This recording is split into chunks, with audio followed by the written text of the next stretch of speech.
పరిష్కారాలు కలర్ మాట్లాడేది. Hello hello hello నమస్కారం అండి, మీ పేరు? నమస్తే అండి, మీ పేరు చెప్పండి సార్. శ్రీనివాసరావు. శ్రీనివాసరావు గారు ఎక్కడి నుంచి కాల్ చేస్తున్నారు సార్? గుంటూరు అండి. గుంటూరు నుంచి మాట్లాడుతున్నారు సార్. చెప్పండి, ఎవరి గురించి తెలుసుకోవాలండి? మా పాప గురించి అండి. పాప పేరు, డేట్ ఆఫ్ బర్త్ తెలియచేయండి. వెంకట శివలక్ష్మి అండి. వెంకటలక్ష్మి. వెంకట శివలక్ష్మి. వెంకట శివలక్ష్మి గారు. సరే, నేను డేట్ ఆఫ్ బర్త్ తెలియచేయండి సార్. 24/9/1998.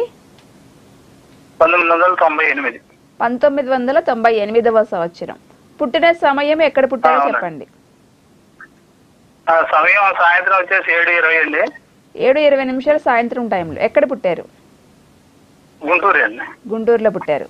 సరే సార్, మీ సమస్య గురించి గురుగారితో మాట్లాడండి. మాట్లాడండి.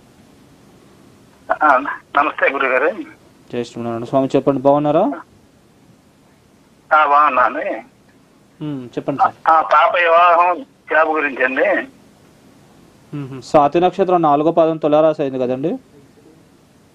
అవునండి. తులారాశి, మేష లగ్నం. ఉద్యోగం, వివాహం అడిగారా? అవునండి. ఉద్యోగ స్థానము, వివాహ స్థానము రెండు కూడా చాలా ఎక్సలెంట్గా ఉన్నాయండి మీ పాపకి. స్వాతి నక్షత్రం, తులారాశి. ఉద్యోగం కూడా మంచి ఉద్యోగం వస్తుంది. మంచి అర్థం చేసుకునే భర్త దొరుకుతాడు. అన్ని పరాలుగా కూడా చాలా చాలా చాలా అంటే చాలా బాగుంది. యోగం అయితే కనుక వచ్చే సంవత్సరం ఫిబ్రవరి నుంచి స్టార్ట్ అవుతుందండి. వచ్చే సంవత్సరం ఫిబ్రవరి అండి? అవునండి, వచ్చే సంవత్సరం ఫిబ్రవరి నుంచి వివాహ గడియలు స్టార్ట్ అవుతున్నాయి. తొందరగా అయిపోతుంది వివాహం, ప్రాబ్లం ఏం లేదు. చాలా ఫాస్ట్గా అవుతుంది. 2024 ఫిబ్రవరి అండి. 2025. ఇప్పుడు ప్రస్తుతం అనుకూలమైన భుక్తి నడవట్లేదు. రెండు కూడా పాప భుక్తులు.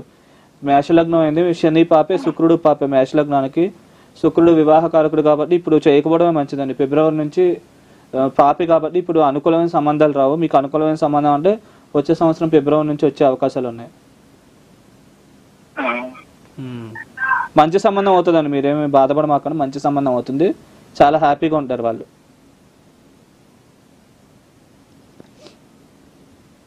సరే సార్, విన్నారు. మీ పాప వివాహం గురించి అడిగారు. గురుగారు చక్కటి పరిష్కారాలు తెలియజేశారండి. గురుగారు చెప్పండి, పాటించండి, మంచిగా ఉంటుంది.